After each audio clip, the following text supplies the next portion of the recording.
Pemirsa, terjadi saling debat tentang internet gratis pada debat terakhir antara Capres Ganjar Pranowo dan Prabowo Subianto. Ganjar Pranowo menanyakan ucapan Prabowo Subianto yang menyebut orang yang pengen internet gratis itu otaknya lamban. Hal ini disampaikan Prabowo Subianto saat kampanye di Pontianak, Kalimantan Barat 20 Januari 2024. Punya program internet gratis untuk sekolahan, untuk UMKM. Tapi ada yang menarik, Pak. Di Pontianak pada tanggal 20 Januari Bapak menyampaikan bahwa orang yang menginginkan internet gratis itu, maaf ini Pak, otaknya lambat. Padahal biasanya mereka otaknya cemerlang gitu. Di sisi lain, ketika Bapak menyampaikan itu, cawapres Bapak bicara IoT, hilirisasi digital, dan banyak program yang sebenarnya berbau digital. Padahal Pak, dengan internet gratis dan coveragenya bagus, ini bisa mengatasi kesenjangan. Data pendidikan, kesehatan, kemiskinan, hampir semuanya ada. Nah, ini dari BPS juga sudah menyampaikan Pak, bahwa kondisi ketimpangan digital ini sangat tinggi di tempat kita. Pertanyaan saya kepada Pak Prabowo, setuju tidak Bapak untuk memperbaiki ketimpangan digital ini dan bagaimana caranya? Waktunya habis Bapak. Kami persilakan sebentar Bapak. Kami persilakan kepada calon presiden nomor urut 2 Bapak Prabowo Subianto untuk menjawab pertanyaan dari Bapak Ganjar Pranowo. Durasinya 2 menit dimulai saat Bapak berbicara. Tidak lengkap yang Bapak dengar ucapan saya. Yang saya katakan adalah yang mana yang lebih penting, internet gratis atau makan gratis untuk orang yang sedang susah, untuk orang miskin, untuk orang kalangan bawah. Itu yang saya maksud. Kalau internet gratis, ya saya setuju, tapi jangan internet gratis lebih dipentingkan daripada makan gratis. Makan ini mutlak untuk rakyat kita. Mereka harus makan, anak-anak harus makan, orang miskin harus makan. Itu maksud saya. Kalau internet gratis bagus untuk ketimpangan digital dan sebagainya. Saya sependapat. Mungkin ada yang lapor ke Bapak kurang lengkap, saya kira itu mungkin ya. Tapi saya tidak bermaksud bahwa internet gratis itu tidak penting, tidak. Kalau dibandingkan dengan makan gratis, makan gratis bagi saya strategik mengatasi banyak masalah. Saya kira itu jawaban saya. Terima kasih. Masih ada waktu Bapak? Saya kira saya sudah jawab. Baik. Ya. Selanjutnya kami persilakan. Mohon tenang hadirin sekalian, kami persilakan kepada calon presiden nomor urut 3 Bapak Ganjar Pranowo untuk menanggapi. Inilah hebatnya kalau coverage internetnya bagus Pak. Jejak digital tidak akan pernah hilang Pak Prabowo. Maka statement Bapak yang hari ini mencoba mengklarifikasi rasa-rasanya di publik sudah lewat Pak. Karena pertanyaan Bapak itu sangat clear dan membandingkan itu. Maka kalau kita berbicara bahwa orang yang pilih internet gratis otaknya maaf lambat, saya kira statement itu sangat sadis. Pernyataan Prabowo Subianto yang menyindir program internet gratis TPN Ganjar Mahfud dilontarkan pada 20 Januari 2024 lalu saat Prabowo berkampanye di Pontianak, Kalimantan Barat. Menurut Prabowo, makan gratis lebih penting dibanding internet gratis. Pernyataan ini disampaikan Prabowo Subianto saat menghadiri acara konsolidasi dan silaturahmi relawan Kalimantan Maju untuk Ibu Kota Nusantara di Pontianak Sabtu 20 Januari 2024 lalu. Capres Prabowo membandingkan program makan siang gratis dengan program internet cepat gratis. Di hadapan pendukungnya, Prabowo menyatakan makan siang gratis lebih penting dari internet cepat gratis. Prabowo bahkan menyentil agar calon pemimpin tidak berpikir lambat.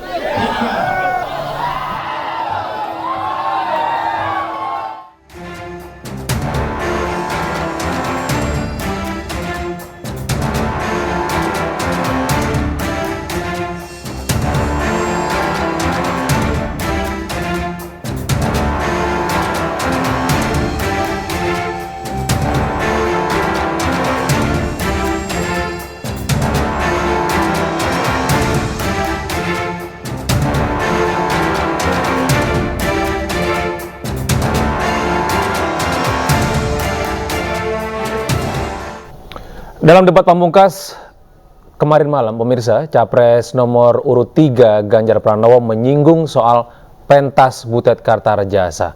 Ganjar menyebut pemerintah seharusnya tak perlu takut dengan para budayawan yang mengkritik lewat pentas seni. Antara budaya dan birokrasi, maka sikap birokrat.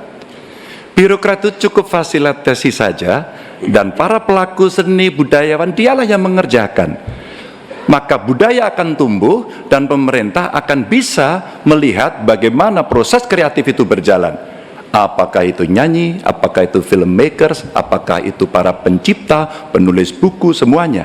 Sehingga terhadap mereka perlu dilindungi. Tapi berikan itu kepada mereka agar mereka bisa mengurus sendiri. Kalaulah mereka kemudian berekspresi, pemerintah nggak perlu takut. Masa takut sama pentasnya Butet? Kamu boleh loh pentas tapi tidak usah ngomong politik. Enggak, pemerintah mesti dikritik, pemerintah mesti waras, pemerintah mesti dalam track. Dan biarkan mereka mengekspresikan dengan seninya, dengan karakternya, dengan budayanya. Dan kita cukup fasilitasi mereka yang akan mengerjakan. Begitu, birokrasi tinggal duduk untuk melihat hasilnya. Dalam debat calon presiden nomor urut 3 Ganjar Pranowo juga menjawab pertanyaan capres nomor urut 1 tentang masalah skema pembiayaan UKT menggunakan pinjol. Ganjar menegaskan liberalisasi pendidikan harus dihentikan. Yang pertama, hentikan liberalisasi pendidikan. Hentikan hari ini. Berikanlah kepada para mahasiswa kita proporsi yang benar. Kenapa Ganjar Mahfud punya program satu keluarga miskin, satu sarjana, agar mereka tidak direpotkan pada persoalan ini. Dan Pak Anies tadi betul, ikhtiar para mahasiswa hari ini agar dia tetap bisa sekolah adalah ngutang. Dan pinjol ternyata menjadi problem, dan saya sepakat, kami diskusi beberapa waktu lalu dengan para mahasiswa di Jogja, ini menjadi cerita utama. Pak Ganjar, apa kemudian yang bisa kita dapatkan ketika kemudian kita harus memacu diri agar nasib kami jauh lebih baik? Karena kami tidak bisa mendapatkan akses yang mudah di situ. Saya ingin mengangkat kembali sebenarnya. Dulu, era senior-senior saya, senior-senior kita saya kira, termasuk kakak saya sendiri, dia punya KMI kalau tidak salah waktu itu, Kredit Mahasiswa Indonesia. Dan kalau tidak salah kakak saya sampai hari ini ijazahnya tidak pernah diambil juga. Karena itu dia lulus menggunakan kredit yang sangat murah, diberikan skim oleh pemerintah, dan modelnya seperti Yarnen, bayarnya setelah panen. Panennya apa? Ketika dia sudah lulus. Maka liberalisasi yang mesti dihentikan ini menurut saya mesti juga diimbangi dengan proporsionalitas kepada mana yang mampu dan mana yang kurang mampu. Yang kurang mampu mesti mendapatkan intervensi dari pemerintah, dan tentu saja apa yang mesti dikerjakan oleh perguruan tinggi pun dia harus bisa menunjukkan bahwa UKT ini dengan klaster-klaster pembiayaan seperti ini diperuntukkan untuk kalangan yang memang sesuai dengan strata mereka. Dalam debat terakhir kemarin malam, pemirsa, calon presiden nomor urut 3 Ganjar Pranowo menanyakan ke capres nomor urut 1 Anies Baswedan tentang bantuan sosial yang dibagikan jelang Pilpres 2024. Pembagian bansos ditanyakan Ganjar Pranowo karena frekuensi pembagian lebih banyak dibandingkan awal tahun dan dibagikan secara masif. Lagi rame kita mau tanya soal bansos. Karena menurut saya bansos ini adalah kewajiban negara dan rakyat berhak mendapatkannya. Tapi kita punya problem, karena banyak klaim yang diberikan seolah-olah ini bantuan orang per orang atau kelompok. Padahal kita masih punya. Ada data yang tidak valid, ada cara penyampaian yang tidak benar, ada protes yang kemudian tidak terverifikasi atau terrespon dengan baik. Ini yang menjadi pertanyaan saya kepada Pak Anies adalah, menurut Pak Anies kira-kira bagaimana tata kelola bansos agar 1, tidak saling klaim, 2, bisa tepat sasaran, 3, tidak menimbulkan kecemburuan-kecemburuan, sehingga inilah satu harapan yang betul-betul bisa diterima oleh rakyat. Silakan. Masih ada waktu Bapak? Cukup. Kami persilakan calon presiden nomor urut 1 Bapak Anies Baswedan menjawab pertanyaan yang disampaikan oleh calon presiden nomor urut 3 Bapak Ganjar Pranowo. Waktu Bapak Anies 2 menit dimulai saat Bapak berbicara. Ya, terima kasih Pak Ganjar. Pertama, kita harus menyadari bahwa yang disebut sebagai bansos adalah bantuan untuk si penerima, bukan bantuan untuk si pemberi. Karenanya, dia diberikan sesuai dengan kebutuhan si penerima. Kalau penerimanya membutuhkan bulan ini, ya diberi bulan ini. Kalau dibutuhkannya 3 bulan lagi, ya 3 bulan lagi. Tidak usah dirapel semuanya. Dijadikan sebagai sesuai kebutuhan. Yang nomor satu, yang itulah yang disebut sebagai bansos tanpa pamrih. Kemudian yang kedua, pemberian bansos ini harus tepat sasaran. Artinya diberikan melalui pendataan yang baik. Informasi data itu harus akurat dan mekanisme pemberiannya melalui jalur birokrasi, bukan dibagikan di pinggir jalan, tapi dibagikan langsung di lokasi menggunakan siapa jalur birokrasi. Kemudian yang ketiga, yang tidak kalah penting, ketika kita berbicara tentang bansos ini, harus bansos itu bisa dipastikan mereka yang miskin, prasejahtera itu termasuk di dalamnya. Jangan sampai mereka terlewatkan. Karena itu kami menyusun ini sebagai bagian dari perubahan adalah bansos plus. Angkanya ditingkatkan, yang belum masuk masih miskin dimasukkan dan diberikan bekal pelatihan, pendampingan supaya mereka pelan-pelan bisa mandiri dan hidup lebih sejahtera.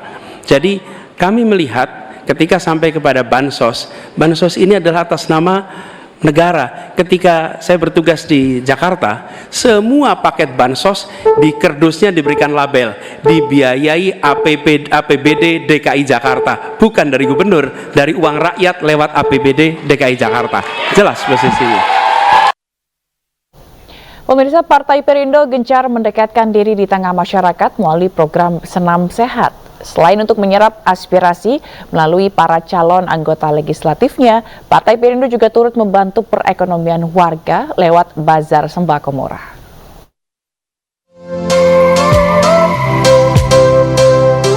Ratusan emak-emak kelompok Sanggar di Blitar sangat antusias mengikuti Senam Sehat yang digelar Caleg DPR RI Dapil 6 Jawa Timur nomor urut 1 Partai Perindo Vena Melinda.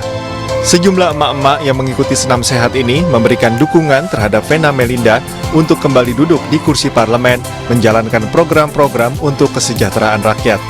Seneng banget dan fresh, bugar, seneng banget. Semoga kedepannya lebih sukses. Melalui Senam, saya ingin mengencourage kaum perempuan bahwa mereka harus melek politik karena banyak sekali isu-isu perempuan yang harus saya perjuangkan nanti. Seperti kasus KDRT, kasus banyak sekali kan kasus-kasus isu-isu perempuan yang memang harus kita perjuangkan di parlemen. Tak hanya Senam Sehat, Vena Melinda bersama Caleg DPRD Jawa Timur Dapil 8 Yekti Muri Wiyati dan Caleg DPRD Kabupaten Kediri Didik Eko Prasetyo juga menggelar bazar murah minyak goreng bagi warga kurang mampu dan lansia di Desa Panjer, Kecamatan Pelosok Klaten, Kabupaten Kediri. Ya, semoga Partai Perindo bisa menolong kami para masyarakat, terutama kami di pedesaan ya. Semoga juga Partai Perindo makin jaya. Dalam kegiatan ini, warga juga diajak untuk menggunakan hak pilihnya pada pemilu 2024 dengan memilih Partai Perindo dan pasangan Capres-Cawapres Ganjar Mahfud. Tim Liputan iNews melaporkan.